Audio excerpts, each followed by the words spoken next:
Hello, Sanbonani Dumilang, and welcome to your #1 news show. This is Expressions apha kunqa phambili SABC 1 kanti ke ndimlo ukholosa kalubisi umadlongoti. Namhlanje ke siyinkqubo ye-Expressions, we would like to open the show by paying tribute to one of our own. Sithetha ngaye utata uSiza Mbongwa, abanye ke bamazi njengoBrasiza. Sebenze nathi ke kwelijelo iminyaka emininzi kwaye ke singatsho into kubana besebenza ngokuzimisela. Ngenene nangenyani sombukeli, he will be greatly missed. Anga umphefumlo wakhe ungalala ngoxolo. Kanti ke mbukeli, siyinkqubo ye-Expressions, we'll be looking at ingqungquthela ye-G20, where delegates sound the Kudi horn at the Nasrec in Johannesburg, shining a light kwimiba engundoqo ebalulekileyo, a build-up to G20 in few days to come. Kanti ke mbukeli, siyaqonda ukubana kuyoba khona nje uqhushululo beliqhubeka apha kwiphondo laseGauteng. Nalapho ke the Premier Panyaza Lesufi has declared it ready and prepared to host the G20 Leaders Summit. Siyinkqubo ke Expressions, siyabuza into bangaba ingaba uMzantsi Afrika ukulungele na to host the G20 Summit. We went straight to the ground. Kanti ke our producer Umzianda Mbedla compiled this insert. The G20 is a good opportunity for us to address the global economic challenges.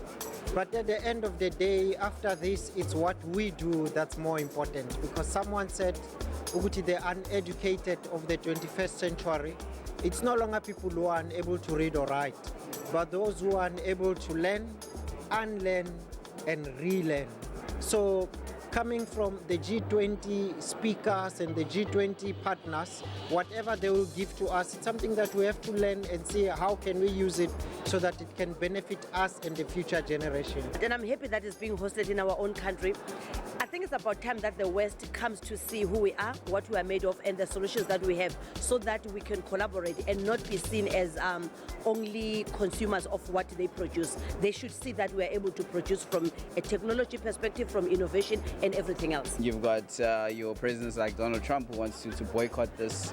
I don't agree with that. It's the right opportunity for Africa to showcase what we've got to offer to the world. So the timing is right, the location is also right. Interesting views coming on the ground. To help us unpack this discussion in Bugeli, in studio we are joined, online we are joined by the current spokesperson for the Department of International Relations and Cooperation in South Africa, Yanagaloko Mr. Crispin Pirineo, as well as Jamie Mighty, who is from Africa Research Desk. Gentlemen, thank you so much for joining us and welcome to Expressions. Mr. Crispin, thank you so much for joining us. Welcome to Expressions. Mighty Jamie, also welcome to Expressions. Thanks for having us. I mean, we've heard, young people on the ground speaking about, the possibilities. Nangendlela engathi G20 phucule uMzantsi Afrika. What are your reactions? Well, I think there's a unique opportunity that always exists with an event of this nature. Number one, across the relationships that can be built by businesses, by diplomats, by bureaucrats. And we'll have to see how that materializes going forward. But based on what is currently happening, I think that those people who are in Johannesburg, who are in South Africa, are already seeing that there's a lot of potential on the ground, a lot of synergies that can be built, and that is a good thing. One of the challenges that such events such as the G20 have is that you have high aspirations and low deliverables over time. And we'll have to see whether this will be any different, because the aspirations of inclusive economy, debt reduction and debt relief for African nations, for example, is something that needs more than the event itself, but some commitments down the road. Yeah, I mean, the stats are shocking when you speak about, the debt of Africa. And Mr. Crispin, we do understand that US has pulled off. Donald Trump said that he will not be attending the G20 or any of the US officials. I mean, how does this impact the G20 presidency? And I mean, are we prepared to navigate this geopolitical tension? Well, certainly let me agree with what Jamie has said. This does represent a momentous moment for the country and for us to really ensure that even our own domestic priorities find global expression, which is it's a great opportunity. As for the U.S. not attending, as President Ramaphosa has also said, that this is their loss, essentially. It's not something that we can wring our hands about. If they are not in the room, the conversation will continue without them. And this does not negate the importance of the agenda of South Africa's G20 presidency, which has received a considerable amount of support from other G20 nations that are present and that are participating at the highest level and really offering the world's expertise on some of the issues that we've put on the table. Yeah, yeah. And I mean, one will ask, Huguti, I mean, US boycotting G20, I mean, doesn't strengthen the credibility of the G20? Because we do know that Africa is soloko ikhongozela kakhulu kwi-US. So I think it's an unfortunate set of events, right? Because America is the largest economy by many metrics, and Donald Trump is a very influential leader on the global stage. And as you see, global leaders try to work around his ego, his personality, and his leadership style. And his leadership style is a very dominant A-type leadership style, and that affects collaborations and that affects global diplomacy because the Americans take the tone in terms of their bureaucratic agenda from him. So in an ideal world, we would have a successful G20, but and this one will still be on many of the boxes that need to be ticked, a successful event. When it comes to the impact and the gravitas, I think we'll have to see, but this is a definite setback because when you don't have somebody at that level as Donald Trump. So I know right now there's a conversation about China and Xi Jinping also not coming. He hasn't been traveling a lot, partly because also he's trying to manage that stage where how do I share the stage with Trump and how do we avoid escalating things and keeping things at a particular level. So even though China is sending a full delegation and will still be well represented, I think that if Donald Trump had committed to coming, that would have changed the energy, the tempo, the attention, even the size of the press core that would be covering the event would be totally different. So we'll have to see how it's navigated, but it's a blow. And it's unfortunate because we could see this coming from as early as January, that there's going to be trouble.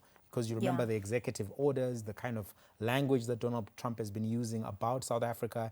Even if you're watching that White House meeting on, I think it was the 21st of May or thereabouts, you could tell that Trump doesn't have a very favorable energy to South Africa. And I think this last move confirmed it. Yeah, and Mr. Piri, we do understand that you have adopted a theme that says solidarity, equality and sustainability. Given the fractures within the G20, I mean, do we see the world leaders that will be coming through genuinely uniting behind this theme? Is it really going to yield positive results? Yeah, certainly, because the opposite of our theme is division instead of solidarity, inequality instead of equality, and unsustainability. And we know very well that most of the countries in the global south who are members of the G20 are affected very deeply by issues of climate change. I know some countries in the global north have claimed that it's a hoax, but it's a lived reality for us. Right? We do see the effects of climate change and how that's affecting, for example, food security on the African continent. With regards to equality, we know that, for example, South Africa is the most unequal country in the world. So we really have to tackle equality and ensure that we actually have equality across the board. And this has already been supported by the Vatican, who had released a report, the Jubilee report, earlier in the year, focusing exclusively on inequality. And lastly, sustainability, like I said, is a very important matter for the African continent because we have critical minerals, but these critical minerals are not being beneficiated or being value added, if you like, on the continent itself. So we need to ensure that these minerals sustain African countries and ultimately grow African economies instead of the current extractive system that we are experiencing across the board on the African continent. Okay, and you know, it's quite interesting because just a day before the G20 starts, I mean, there's a national shutdown that is prepared by young people, but we'll unpack that when we come from the break, right? Wena ngumntomtsha ingaba ukulungele na ukuya okanye uattende okanye ubukele nje ufinqe kwinto ye G20 okanye uziva usemva na. Be sure to be part of the discussion on our social media pages. Khona ku Facebook at expressions_10. Ngoku ke masithi qhwi evenkeleni. Don't move a muscle. You're watching Expressions.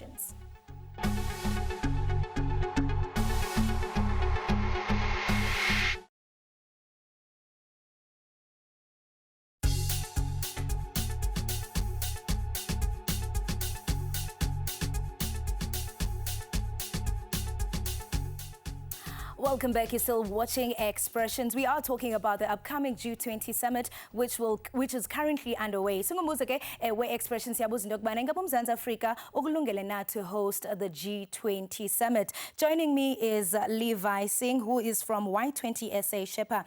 Levi, thank you so much for joining us and welcome to Expressions. Thank you for having me. We know that, the G20 is currently underway. Minister Ronald Lamula did say that it's like South Africa, we are making history again, like we hosted the World Cup back in 2010. But what does this mean for young South Africans? Do they feel included in this G20, considering some of the struggles that young people are facing in the country? That's a great question. I think it's worth noting that, yes, this is akin to the World Cup moment. The next time that South Africa will host a G20 is in 2044. So it's a once-in-a-lifetime opportunity. I think the previous speaker had spoke about the geo-economic ramifications of the G20, G20 representing 85% of global trade. There's an enormous potential that comes with hosting the G20 to make deals, to ensure that we deepen international collaboration and cooperation, especially to ensure that young people have access to more opportunities. Yeah. As the Y20 throughout this year, we've been working with many partners, in particular the higher education sector and provincial governments, to undertake roadshows to bring the G20 closer to young people, but also to ensure that young people can have their priorities and their perspectives addressed in the context of the G20. I like the fact that, you're saying that, the priorities of young people should be addressed in the G20. And we do understand that the Y20 working group includes critical themes like artificial intelligence, climate, digital innovation. But do you believe that the discussions, they will actually translate into tangible efforts where we see actual jobs being presented to young people? So that's the challenge with these multilateral forums. You get policy on paper, but policy in practice is another thing. But I think as the Y20, we've really advocated to say that young people need to have seats at the table in order to inform the discourse so that conversations about them aren't happening without them. And ultimately, we then look at how we partner with the private sector, with multilateral institutions, with multinational corporations even, to advance some of the policy and program imperatives that we've identified to address the priorities that young people have brought forward. So it can't always be the responsibility of the state, although we will demand accountability of the state. We also take initiative and we do things amongst young people and with young people. A day before the G20, on the 21st of September, young people are committed to say, you know what, we are doing a shutdown. It's not a march, but a shutdown, complaining about issues like your gender-based violence, your unemployment rate that is so high.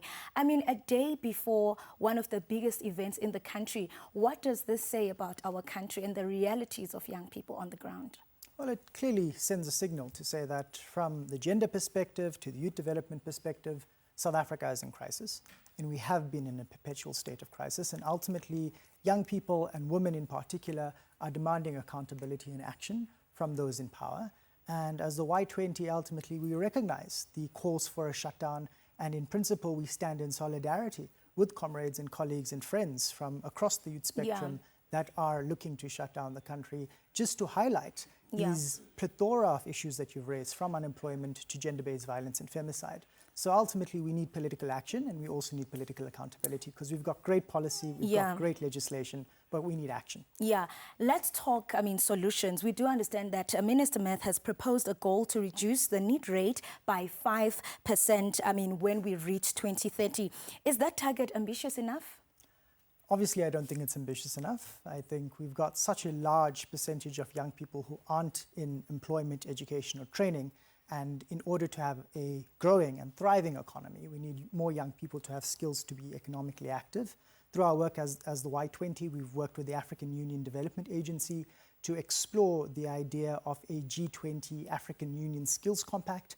And this is to facilitate greater upskilling opportunities for young people, not just in South Africa, but across the African continent. It's also worth mentioning that the issue of the skills deficit isn't localized just to the South African reality, but it's a continental issue.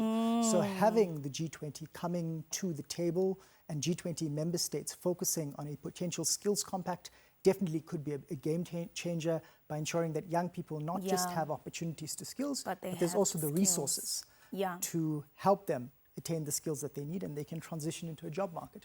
And this is something as Y20 that you've been advocating for. I do understand that you've had several programs, a build up to the G20. We really hope that this will not just be discussions, but there will be tangible changes to young people. Thank you so much for joining us and bringing your insights. Thank you for your time.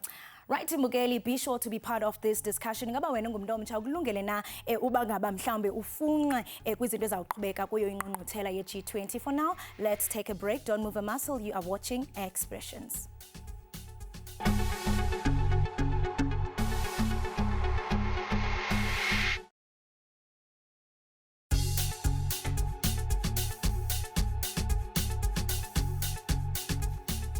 Welcome back, Mbukeli. You are still watching Expression, and of course, ithetha kaloku ngayo ingqungquthela ye-G20. We still have online Crispin Piri, who is from Department of International Relations and Cooperation, and we do have Almighty Jamie, who is from Africa Research Desk.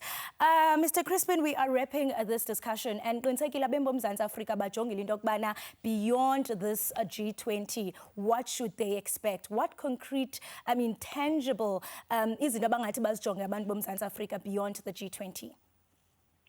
Well, definitely from our perspective, what we will be doing is taking forward these issues, not just at the G20 level, but also within the UN. So we want to see the UN addressing these issues a lot more systemically, issues such as the international financial architecture, where, as you had discussed maybe briefly with Levi, where we are seeing in areas such as education, we find that particularly African countries spend a great deal of their fiscus servicing the debts that they have acquired from institutions such as the IMF and the World Bank instead of financing education. So those are some of the issues we want to address. But also with ASEAN, we would be engaging, of course, with the leading economies in the world. So getting the best practices around addressing all of these issues that affect us domestically will go a long way in how we formulate policy going forward. And we want to really ensure that we're able to address the high levels of unemployment and ensure that the economic growth that we have in our country is inclusive. Jenny, earlier on you spoke about amatyala Africa iphela, and the G20 presidency briefing actually highlighted that Africa's debt has risen by 183% since 2010 rather. Is this summit, if this summit is truly African focused, what financial solutions should they really prioritize? Well, they need to look at how debt is structured, because multiple times you find that there's a lot of enforcement on repayments when countries can't afford at that particular time. So we'll have to see if there's a change of tempo. Over the last few years, there have been moments like during the pandemic where there was a renegotiation of debt. Zambia was an example where they had to recalculate and extend the debt so that the country doesn't default. But I think as civic society, as people on the ground, because this is a continental issue, young people have to use the platforms where they can be vocal, whether it's Twitter, it's TikTok, it's Instagram, YouTube, podcasts, whatever it may be, to start raising the volume around these issues, because they cannot just wait for one institution, one event to help them put those issues on the radar and make the global community care about them. And with everything that is happening, we are 5 days away. A young person says lali not konda ukuthi mina andazi noba kuqhubeka ntoni ingaba ndi included na ndiyahlupheka. Unemployment 46% uthini kuye nje qaba. Well, number one, I'd say young people always need to get informed about such events. They're very important to understand, to know how the world works, how finance works, everything. But what I would say, unfortunately, is that this is not directly going to change their lives in the short to medium term. If they take the idea of G20, they must speak to young people around the world. These days, you can talk to someone in China, you can talk to someone in London. Don't wait for G20 to solve your life. Make your own 20, street 20, if you will. And TikTok then reach 20. out, reach out and try to create collaborations. That's how you're going to change your life, not necessarily at this level. But it doesn't mean this is not important. This is not the type of event where at this time I would say this is going to change your life as a young South African. We are 5 days away, and it's Jonge Elukhulu kuyo le G20. Mighty Jamie, thank you so much for joining us. Mr. Crispin, thank you so much for joining us. We are wrapping this discussion. Kodwa it's 5 days away. Ngiqinisekile into yokubana konke kuzohamba kakuhle. Kanti ke Mbukeli ozosikhupha nguye uReadiness M with a song titled Asina. Good night.